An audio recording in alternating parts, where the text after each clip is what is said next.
எனக்கு முன்னால் மிஸ்டர் மனோகர் உட்காந்துருக்கிறார். அவருக்கு வந்து 3 நாள் முன்னாடி நான் 2 காலுக்கும் 2 முழங்காலுக்கும் platelet-rich stroma ப்ரொசீஜர் அப்படின்ற ஒரு ப்ரொசீஜர் பண்ணேன். அவர் வந்து 4-5 வருஷமாகவே வந்து மூட்டு வலினால் அவதிப்படுத்திருந்தார்.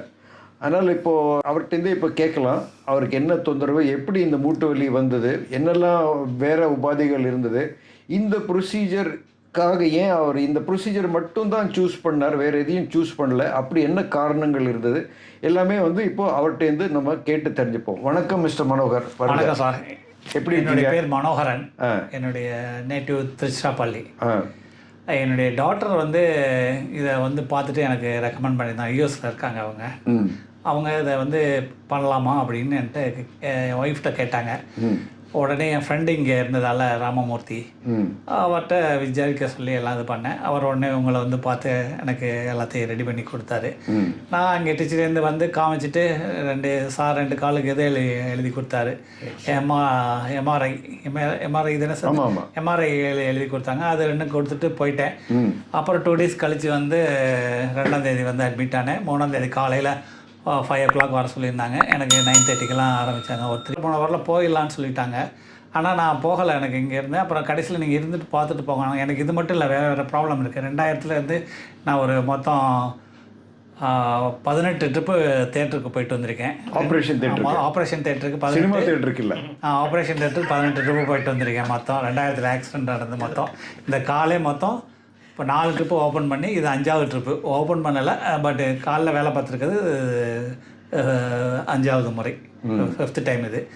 அதால் நான் வந்து நிறைய ஒரு கிட்னி தான் இருக்குது எனக்கு. கேன்சர் வந்து ஒரு கிட்னி எடுத்துட்டாங்க, ஒரு கிட்னி தான் இருக்குது. நிறைய ப்ராப்ளம், ஹைப்பர் டென்ஷன் இருக்குது, பிபி இருக்குது எனக்கு, பிபி வலி, முதுவலி. கிட்டத்தட்ட ஒரு 30 இயர்ஸாகவே இந்த பெயின் எனக்கு இருந்துக்கிட்டே இருக்குது. 30 வருஷமாக இருக்குது இந்த பெயின். இப்போ கொஞ்சம் வர ஜாஸ்தியாகி நடக்க முடியாத அளவுக்கு வந்துடுச்சு இப்போ. அதால் தான் சரி இமீடியட்டாக பண்ணலான்னு சொன்னால் 1 மாதத்துக்கு முன்னாடி வந்து என் ஒய்ஃபுக்கும் உடம்பு முடியாமல் வர முடியாமல் வெயிட் பண்ணி இப்போ வந்தேன். இப்போ வந்து எனக்கு நல்ல விதமாக பண்ணி விட்ருக்காங்க. இப்போ ஆனால் நான் 3 நாள் இங்கே இருந்தது தான் எனக்கு ரொம்ப சௌகரியமாக இருந்துச்சு. இருந்து இப்போ டாக்டரை பார்த்தவொன்னே இன்றைக்கி மார்னிங்லேருந்து எனக்கு நல்லாவே ரிலீஃப் ஆகிருக்கு, நல்லா இருக்கேன். இப்போ முழங்கால் தேய்மானம் வந்துன்னா சாதாரணமாக எல்லாருமே வந்து இந்த டோட்டல் நீ ரீப்ளேஸ்மெண்ட் தானே சொல்கிறாங்க. ஏன் நீங்கள் அதை பண்ணிக்கல? இல்லை, எனக்கு அதுக்கு தான் எல்லாம் ரெக்கமெண்ட் பண்ணி அதுக்காக தான் போய் எல்லாம் ஸ்கேன்லாம் பண்ணிவிட்டு எல்லாம் இது பண்ணி அது தான் வச்சுருந்தேன். என் டாக்டர் வந்து இங்கே போய் உங்களுக்கு ஏஜ் ஆச்சு, இத்தனை ஆப்ரேஷன், 17 ஆப்ரேஷன், 2 ஹார்ட் அட்டாக் எல்லாம் நடந்திருக்கு, நீங்கள் இது ரிஸ்க் ஃபேக்டர் நிறைய, ஆமாம் நீங்கள் இதை பண்ணால் பெட்டராக இருக்கும் அப்படின்னு என்னுடைய டாக்டர் அங்கேருந்து சொல்லியிருந்தாங்க. சரின்ட்டு நான் வந்து கேட்டவொன்னே ஒன்றுமே கேட்கல, ரைட்டு அது பண்ணுவான்னு ஆண்டவன் இதில் அது வந்தேன். பட் எனக்கு நல்ல விதமாக அமைஞ்சது. இது இறைவனுடைய அனுகிரகம் தான் ஒழிய மனிதனால் இல்லை. இது வந்து நல்லா, ஏன்னா பெரிய ஆப்ரேஷன் ஓப்பன் பண்ணாமல் இன்னொருக்கு ஆப்ரேஷன் பண்ணக்கூடாது இந்த உடம்புல நினச்சிட்டு இருந்தேன். என்னமோ ஹோல்ஸ் போடணும், மேலே 3 ஹோல்ஸ் போட்டாங்க, கீழே 2 ஹோல்ஸ் போட்டாங்க. அதிலே எல்லாமே என்னமோ பண்ணிட்டாங்க. பண்ணி எனக்கு ஒரு 3 ஹவர்ஸில் ரிலீஸ் ஆகிடுச்சு. 2 மணி நேரம் அனுப்பிச்சிட்டாங்க, நடங்கன்னாங்க. அப்புறம் என்னால் நடக்க முடியல. ஆனால் இன்றைக்கி 3rd டே, இன்றைக்கி 3ஆவது நாள் காலையில் ரொம்ப ஃப்ரீயாக இருக்குது, நல்லாவும் இருக்குது. எல்லாருக்கும் ஆண்டவனுக்கு தேங்க்ஸ் சொல்லிவிட்டு இது மாதிரி சிரமப்படுறவங்க எல்லாம் சாரை வந்து பாருங்கள். டாக்டர் வெங்கடாச்சலம் ரொம்ப தொழிலில் ரொம்ப ஸ்கில்டான ஆள். அதனால் அது தொழிலை பற்றி ரொம்ப இதாக பேசுவார்.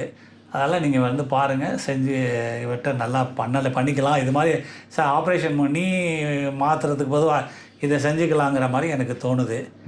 இப்போ இந்த செஞ்சதில் இன்னும் 1 மாதம் ஆச்சுன்னா இன்னும் எனக்கு நல்லா என்னங்கிறது கரெக்டாக சொல்ல முடியும். நல்லா டெஃபினட்டாக வந்து அடிக்கடி வாங்க, உங்களை பற்றி 3 மாதம் 1 மாதத்துக்கு அப்புறமா வந்துட்டு சொல்லிட்டு போங்க எப்படி இருக்கேன்ட்டு. நடங்க, உங்கள் வெயிட்டை உங்கள் ஹெல்த்தை பார்த்துங்க. உப்பு அதெல்லாம் நான் உங்களுக்கு தெரியும், எல்லாம் நீங்கள் கேர்ஃபுல்லாக தான் இருக்கீங்க. இப்போ புதுசாக கண்டுபிடிச்ச நோய் வந்துட்டு டயபெட்டிஸ் இருக்குது, அதையும் மருந்து சாப்பிடணும். அது சாப்பிட்டாலே வந்துட்டு உங்களுக்கு நீ பெயினில் உங்கள் உடல் பருமனை குறைச்சா வந்து ஹைப்பர் டென்ஷன், பிளட் ப்ரெஷர் குறையும், ரத்த அழுத்தம் குறையும். அப்புறம் இந்த நீயில் இருக்கிற அதுக்கு லோடு குறையும். ஏன்னா வெயிட் குறைஞ்சாலும் நீ மேலே லோடு குறையும். அப்புறம் அதுக்குள்ளே அந்த வெயிட்லேருந்து வர கெமிக்கல்ஸ், ரசாயன பொருட்கள் அதெல்லாம் வந்து உங்கள் உடம்பை சேதப்படுத்தும், அதெல்லாம் கூட குறையும். அதனால் வந்து இப்போ இந்த ஆப்ரேஷன் வந்து அதை எல்லாத்துக்கும் ஒரு முற்றுப்புள்ளி. இனிமேலேருந்து உங்களுக்கு இம்ப்ரூவ்மெண்ட் ஆகலாம். அதனால் வந்து all the best. Thank you for coming sir. வாழ்க வளமுடன். தேங்க்யூ.